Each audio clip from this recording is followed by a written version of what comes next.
Hello students, मैं हूं अभिषेक वर्मा और स्वागत है आपका हमारे चैनल स्टडी क्लास पे। तो जैसा कि आप सब लोग इंतजार कर रहे हैं एमपीडीएलएड का एडमिट कार्ड कब आएगा, हर तरफ यही चर्चा है। जितने भी छात्र हैं डीएलएड के, चाहे वो बिहार से एडमिशन लिए हो, गुजरात से लिए हो, राजस्थान से लिए हो या फिर मध्य प्रदेश के स्टूडेंट क्यों ना हो, सबके दिमाग में एक ही बात घूम रही है, एक ही इंतजार है, एमपीडीएलएड का एडमिट कार्ड 2024 का कब जारी होगा। तो पहली बात तो ये कि एमपीडीएलएड का जो प्रवेश पत्र है वो मध्य प्रदेश का जो बोर्ड है, एमपी बोर्ड है एजुकेशनल, जो 10वीं बारी की परीक्षा कराता है वही जारी करता है, एमपीबीएसई ही। और एडमिट कार्ड जारी होते ही उसका नोटिफिकेशन एमपीबीएसई की वेबसाइट पर आ जाते हैं। जी हां, ये जो भी नोटिफिकेशन होगी ये तुरंत ही mpbse.nic.in इस वेबसाइट पर आ जाती है। जैसे यहां पर कोई नोटिफिकेशन आती है आपको समझ में आ जाएगा, पता चल जाएगा। अगर आप मिस नहीं करना चाहते तो आप चैनल को सब्सक्राइब करके बेल नोटिफिकेशन ऑल पर रखें। मैं तुरंत बता दूंगा वीडियो बना करके जैसे एडमिट कार्ड जारी होगा तब, तो आपको चिंता करने की जरूरत नहीं है। तो चर्चा कर लेते हैं कि एमपीडीएलएड का एडमिट कार्ड जो है वो कब आ सकता है, उसकी डेट क्या है। जैसा कि हम सब जानते हैं कि भाई हमारी जो परीक्षा की तारीख है, परीक्षा वो 12 जुलाई से शुरू हो रही है। 12 जुलाई से प्रथम वर्ष, 13 जुलाई से द्वितीय वर्ष। तो ये 12 जुलाई से जो परीक्षा शुरू हो रही है, यानी अभी जून चल रहा है, जून की अभी 24-25 तारीख समझ लो आप। तो भाई ये जून का आखिरी सप्ताह है, फिर जुलाई का पहला सप्ताह और उसके बाद दिन बचते हैं सिर्फ, मतलब ये 12 दिन बचेंगे। 12 से एग्जाम ही है तो यानी 11 दिन या 10 दिन हमारे पास बचते हैं।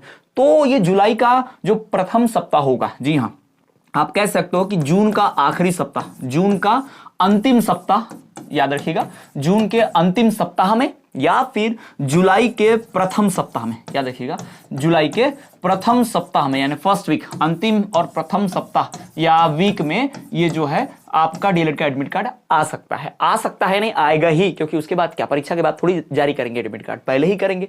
तो इतनी देरी क्यों हो रही है उसके बारे में कुछ बातें हम डिस्कस कर लेते हैं कि इतनी देरी हो क्यों रही है। सबसे पहली बात भाई देरी का ये कि भाई जो भी हमारा एग्जाम का डेट है वो पोस्टपोन हुआ है। एक से ज्यादा बार एग्जाम डेट पोस्टपोन हुए, है ना, एग्जाम की डेट को पोस्टपोन किया गया है। पहले तो डेट इस तरह से आई थी जिससे बहुत लोग बौखला गए थे, एग्जाम की जो डेट थी वो बहुत गलत समय पर आई थी। फिर उसको बहुत सारे लोग का बीपीएससी छूट जाएगा, बहुत सारे लोग का सीटेट छूट जाएगा। उसके बाद फिर बहुत समय बाद हमने एग्जाम को प्री करने की कोशिश की थी, पर एग्जाम की डेट चेंज होकर पोस्ट हो गई और देर से परीक्षा होने लगी। नहीं तो ये अभी तक तो आराम से परीक्षा शुरू भी हो गई थी 23-24 तारीख से, ठीक है। तो एग्जाम डेट पोस्टपोन हुई, पोस्टपोन होने से और प्रॉब्लम्स आ गई। पोस्टपोन होने के बाद तो इसके पहले एग्जाम डेट से पोस्टपोन होने से पहले एग्जाम फॉर्म भी पोस्टपोन हुआ था, आपको याद होगा। बहुत बार एग्जाम फॉर्म पोस्टपोन हुआ, 3 बार, जी हां, एग्जाम फॉर्म को भी पोस्टपोन किया गया था ऑलमोस्ट 3 टाइम्स, यानी 3 बार परीक्षा की तारीख बढ़ी, है ना।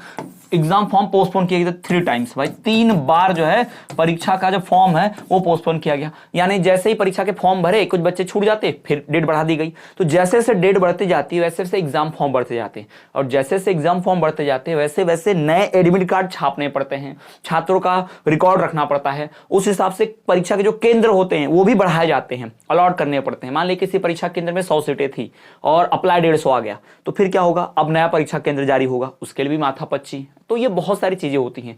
और जहां परीक्षा केंद्र जारी करना है वहां भी कोई परीक्षा नहीं चलती होनी चाहिए, क्योंकि एमपी बोर्ड की 10वीं बारी की सप्लीमेंट्री की परीक्षाएं भी चल रही थी, तो उससे बच्चों का भी क्लैश नहीं करना चाहिए, रुक जाना नहीं की परीक्षा और सप्लीमेंट्री यानी पूरक परीक्षा ये सारी भी चल रही थी। तो इन सबको ध्यान में रखकर ही एमपी बोर्ड जो है परीक्षा को लेट किया है और एडमिट कार्ड जल्दी जारी नहीं कर रहा है। उसके बाद बहुत सारे लोगों ने डिस्ट्रिक्ट चेंज का भी ऑप्शन दिया था, यानी कि जो परीक्षा का केंद्र है उसे चेंज करने का भी ऑप्शन था। जी हां, परीक्षा केंद्र को भी बदलने का, परीक्षा केंद्र का जो ऑप्शन था, परीक्षा केंद्र को भी बदलने का ऑप्शन आया था, है ना, ऑप्शन आया था चेंज करने का, यानी परिवर्तित कर सकते थे कि आपका जो परीक्षा केंद्र है आप उसे परिवर्तित कर सकते थे। परीक्षा केंद्र परिवर्तित करने का भी ऑप्शन आया, उसके भी फॉर्म भरे गए, लोगों ने उसके लिए भी अप्लाई किया। तो इन सब कारणों से भाई परीक्षा का एडमिट कार्ड जारी करने में देरी हुई।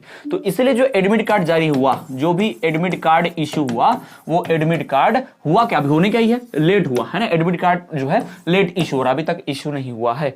तो फिर भी हम उम्मीद करते हैं कि अब जितना तामझाम हो रहा था सब हो चुका। परीक्षा का फॉर्म डन, है ना, परीक्षा का फॉर्म भाई डन, परीक्षा का भाई डेट टाइम टेबल आ गया वो भी भाई डन, है ना। जो डिस्ट्रिक्ट चेंज का ऑप्शन होते हैं, केंद्र यानी सेंटर जो होते हैं, उसका भी काम तमाम वो भी डन। तो अब सारे ऑप्शन डन हो चुके हैं, यानी ना फॉर्म बचा, ना डेट बची एग्जाम की, और ना ही सेंटर बचा, सब आ चुका है। तो अब आने के लिए बचा है सिर्फ और सिर्फ एडमिट कार्ड, यानी अब जो अगली नोटिफिकेशन आएगी एमपीबीएससी से डायरेक्टली, वो सिर्फ और सिर्फ एडमिट कार्ड की ही आएगी। तो अगर आप ये नोटिफिकेशन मिस नहीं करना चाहते, आप चाहते हैं कि जैसी न्यूज आए एडमिट कार्ड की मैं आपको तुरंत बता दूं, कैसे डाउनलोड करना है, क्या करना है, सारी बातें बता दूंगा, दूंगा। तो आप चैनल को सब्सक्राइब करके बेल नोटिफिकेशन ऑल पर रख देना। और परीक्षा की तैयारी के लिए 15 दिन का कोर्स जरूर आप हमारा ज्वाइन करना। नीचे दिए गए नंबर पर व्हाट्सएप मैसेज करके 15 डेज का कोर्स आप ज्वाइन कर सकते हैं। चलिए तो मिलते हैं नेक्स्ट क्लास में, तब तक के देखते रहिए हमारा चैनल स्टडी क्लास।